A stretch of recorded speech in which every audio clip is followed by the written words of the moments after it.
എൻ്റെ അടുത്ത് കുറച്ച് പേര് സ്റ്റിക്കേഴ്സ് ഉണ്ടാക്കുമെന്നും ഞാൻ എങ്ങനെയാണ് സ്റ്റിക്കേഴ്സ് ഒക്കെ ഉണ്ടാക്കാറുള്ളത് എന്നൊക്കെയുള്ള വീഡിയോ ചോദിച്ചിട്ടുണ്ടായിരുന്നു. കുറേ ക്രാഫ്റ്റ് ചാനൽസിൽ സ്റ്റിക്കേഴ്സ് ഒക്കെ ഇഷ്ടംപോലെ ഉണ്ടാക്കിയിട്ടുള്ള വീഡിയോസ് ഉള്ള കാരണം എനിക്ക് ചെയ്യാനൊരു മടിയിരുന്നു. അപ്പോൾ നോക്കുമ്പോൾ ഈ അടുത്തും കൂടി ഒരു കമന്റ് കണ്ടു സ്റ്റിക്കേഴ്സ് ചെയ്യുമെന്ന് ചോദിച്ചിട്ട്. അപ്പോൾ പിന്നെ എന്തായാലും ചെയ്യാമെന്ന് വിചാരിച്ചു.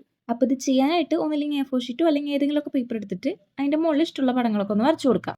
ഇനിയിപ്പോൾ വരയ്ക്കാൻ അറിയില്ല എന്നാണെന്നുണ്ടെങ്കിൽ പിൻട്രസ്റ്റിലോ ഗൂഗിളിലൊക്കെ നോക്കി കഴിഞ്ഞ് കഴിഞ്ഞാൽ ഇഷ്ടംപോലെ സ്റ്റിക്കേഴ്സ് കിട്ടും. അപ്പോൾ ഫോണിന്റെ ബ്രൈറ്റ്നസ് നല്ല രീതിക്ക് ഒന്ന് കൂട്ടി വെച്ചിട്ട് അതിന്റെ മുകളിൽ നമ്മൾ ഏത് പേപ്പറിലാണോ വരയ്ക്കാൻ ഉദ്ദേശിക്കുന്നത് അതൊന്ന് വെച്ചിട്ട് ഒന്ന് വരച്ചെടുത്ത് കഴിഞ്ഞ് കഴിഞ്ഞാൽ നമുക്ക് കറക്റ്റ് ആയിട്ട് തന്നെ കിട്ടും. ആദ്യം പെൻസിൽ യൂസ് ചെയ്തൊന്ന് വരച്ചെടുക്കുക. അത് കഴിഞ്ഞിട്ട് ബ്ലാക്ക് സ്കെച്ചോ അല്ലെങ്കിൽ പെന്നോ വെച്ചിട്ടൊന്ന് ബോർഡർ കൊടുത്തിട്ട് ഇഷ്ടമുള്ള പെയിന്റ് ഒക്കെ ഒന്ന് അടിച്ചെടുക്കുക. അത് കഴിഞ്ഞിട്ട് സെല്ലോ ടൈപ്പ് അതിന്റെ മുകളിൽ ഒന്ന് ഒട്ടിച്ച് കഴിഞ്ഞിട്ട് ഒരു വൈറ്റ് ബോർഡർ ലീവ് ചെയ്തിട്ട് ഒന്ന് കട്ട് ചെയ്തെടുത്ത് കഴിഞ്ഞ് കഴിഞ്ഞാൽ സംഭവം സെറ്റാണ്. പിന്നെ ഈ സ്റ്റിക്കേഴ്സ് സെൽഫ് അഡസീവ് ഒന്നും അല്ല, നമ്മൾ പശ തേച്ചിട്ട് തന്നെ ഒട്ടിക്കും. അപ്പോൾ ഇങ്ങനെയാണ് ഞാൻ സ്റ്റിക്കേഴ്സ് ഉണ്ടാക്കാറുള്ളത്. കുറെ മുന്നേ ഉണ്ടാക്കി എടുത്ത് വെക്കാറൊന്നുമില്ല, ഞാൻ ആവശ്യത്തിന് വരച്ചെടുക്കാണ് ചെയ്യാറുള്ളത്. നിങ്ങൾക്ക് വേണമെന്നുണ്ടെങ്കിൽ കുറച്ചധികം ഉണ്ടാക്കിയിട്ട് എവിടെയെങ്കിലും ഒക്കെ സ്റ്റോർ ചെയ്ത് വെക്കാം. പിന്നെ എനിക്ക് ഇതിപ്പോൾ പ്രത്യേകിച്ച് ഒന്നും കൂടി ഒട്ടിക്കാനില്ലാത്ത കാരണം നമ്മൾ രാവിലെ ഉണ്ടാക്കിയ ഒരു ബുക്ക് ഉണ്ടല്ലോ അതുമ്പോഴാണ് ഞാൻ ഒട്ടിച്ചു കൊടുത്തേക്കുന്നത്. അപ്പോൾ എങ്ങനെയുണ്ട് ഇഷ്ടപ്പെട്ടോ എന്നൊക്കെ പറയാം. പിന്നെ വീഡിയോ ഇഷ്ടപ്പെട്ടാൽ ലൈക്ക് ചെയ്യാനും കമന്റ് ചെയ്യാനും സബ്സ്ക്രൈബ് ചെയ്യാനും ഒന്നും മറക്കണ്ട. അപ്പോൾ നമുക്ക് അടുത്ത വീഡിയോയിൽ കാണാം. അപ്പോൾ ശരി.